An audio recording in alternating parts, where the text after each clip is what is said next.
The coach drove on through a thick forest, where it lighted up the way like a torch, and dazzled the eyes of some robbers, who could not bear to let it pass them unmolested. "It is gold," cried they, rushing forward and seizing the horses. And they struck the little jockeys, the coachman and the footman dead, and pulled little Gerda out of the carriage.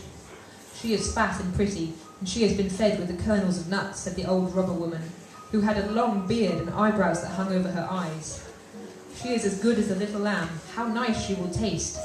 And as she said this, she drew forth a shining knife that glittered horribly. "Oh," screamed the old woman the same moment, for her own naughty daughter, who held her back, had bitten her in the ear. She was a wild girl, and the mother called her an ugly thing, and had not time to kill Gerda.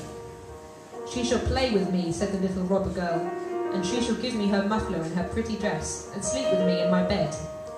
And then she bit her mother again, and made her spring in the air and jump about. And all the robbers laughed and said, "See how she is dancing with her young cub." "I will have a ride in the coach," said the little robber girl, and she would have her own way, for she was so self-willed and obstinate. She and Gerda seated themselves in the coach and drove away, over stumps and stones, into the depths of the forest. The little robber girl was about the same size as Gerda, but stronger. She had broader shoulders and a darker skin. Her eyes were quite black, and she had a mournful look. She clasped little Gerda round the waist and said, "They shall not kill you as long as you don't make us vexed with you. I suppose you are a princess." "No," said Gerda, and then she told her all her history and how fond she was of Kay. The robber girl looked earnestly at her, nodded her head slightly, and said, "They shan't kill you, even if I do get angry with you, for I will do it myself." And then she wiped Gerda's eyes and stuck her own hands in the beautiful muffler, which was so soft and warm.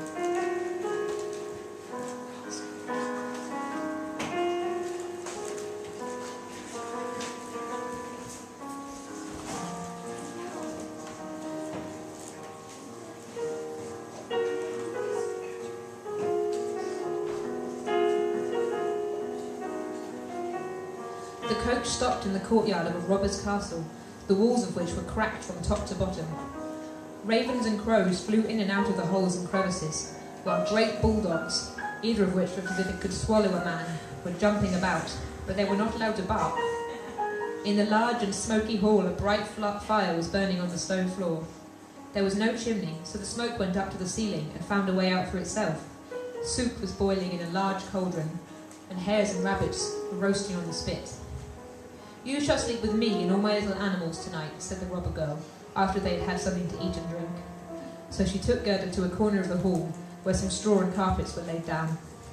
Above them, on perches, were more than 100 pigeons, who all seemed to be asleep, although they moved slightly when the two little girls came near them. "These all belong to me," said the robber girl, and she seized the nearest to her, held it by the feet, and shook it till it flapped its wings. "Kiss it," cried she, flapping it in Gerda's face. "There sit the wood pigeons," continued she, pointing to a number of perches, and a cage which had been fixed into the walls near one of the openings.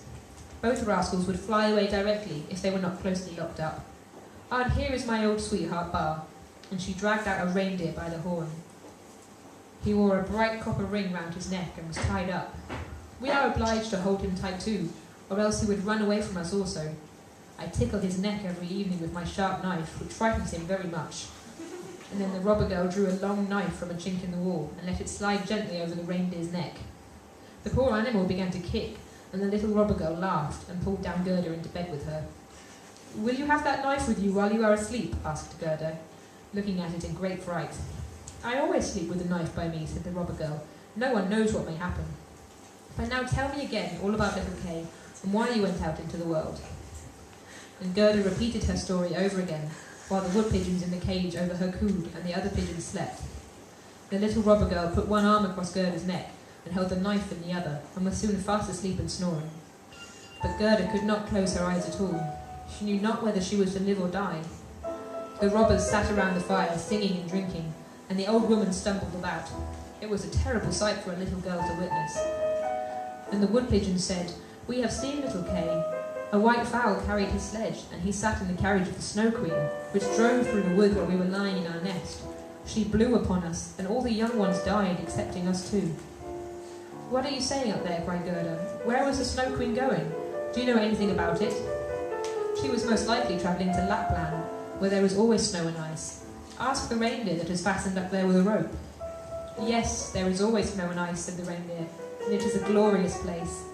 You can leap and run about freely on the sparkling ice plains. The Snow Queen has her summer tent there, but her strong castle is at the North Pole, on an island called Spitzbergen. Oh, Kay, little Kay, sighed Gerda. Lie still, said the robber girl, or I shall run my knife into your body.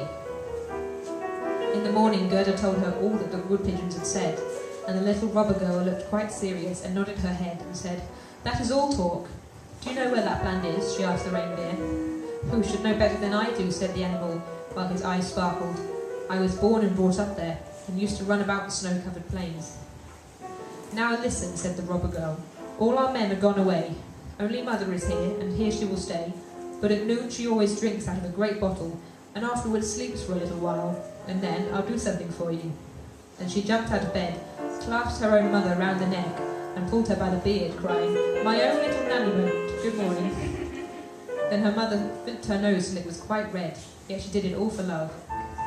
When the mother had drunk out of the bottle and gone to sleep, the little robber maiden went to the reindeer and said, I should like very much to tickle your neck a few more times with my knife, for it makes you look so funny.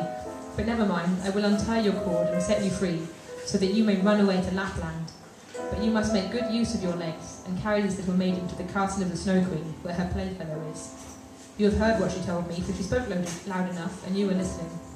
And the reindeer jumped for joy, and the little robber girl lifted Gerda on his back, and had the forethought to tie her on, and even to give her her own little cushion to sit on. Here are your fur boots for you, said she, for it will be very cold, but I must keep the muffler, it is too pretty. However, you shall not be frozen for the want of it. Here are my mother's large warm mittens. They will reach up to your elbows. Let me put them on. There, now your hands are just like my mother's. And Gerda wept for joy. I don't like to see you fret, said the little robber girl. You ought to look quite happy now. And here are 2 loaves and a ham, so that you need not starve. They were fastened onto the reindeer, and the little robber maiden opened the door, coaxed in all the great dogs, and then cut the string with which the reindeer was fastened with her sharp knife, and said, Now run, but mind you take good care of the little girl. And Gerda stretched out her hand, with a great mitten on it towards the little robber girl, and said, Farewell, and away flew the reindeer, over stumps and stones, through the great forest, over marshes and plains as quickly as he could. The wolves howled, and the raven screamed, while up in the sky quivered red lights like flames of fire. There are my old northern lights, said the reindeer. See how they flash. And he ran on day and night still faster and faster, but the loaves and the ham were all eaten up by the time they reached Lapland.